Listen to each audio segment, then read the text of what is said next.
নদীর জল ছাপিয়ে উঠছে পাকা রাস্তায়। বন্যার আশঙ্কায় বাড়ির জিনিস সরানো হচ্ছে অন্যত্র। দুদিন ধরে টানা বৃষ্টিপাতের পর দ্বারকা নদীতে বেড়েছে জলস্তর, যার ফলে নদীর দুই প্রান্তে পাকা রাস্তায় ছাপিয়ে উঠেছে জল। আতঙ্কে রয়েছে এলাকাবাসী।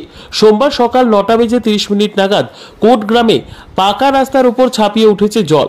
রাস্তা পারাপারে সমস্যায় পড়ছে এলাকার মানুষ।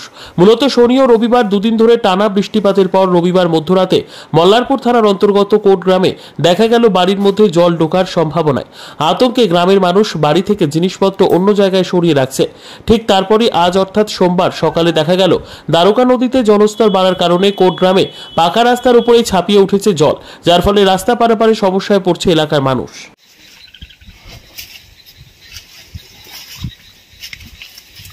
মাটির বাড়ি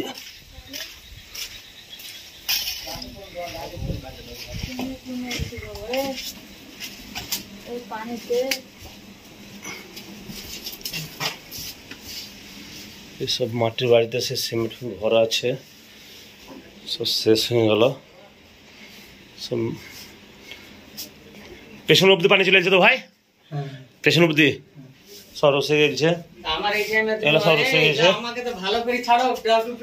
না টুপি লয়, টুপি খোলা লাগে লয়। এই রাতে তো সব মালবাহী করছি, আমরা সব মালবাহী করছি।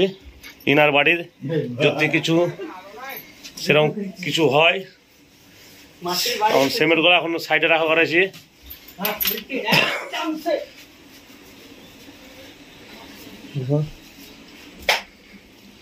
ঘর সব রুসে গেছে, পেছনে জল, পেছন দিয়ে তুলতে পারছি না এখন আমি।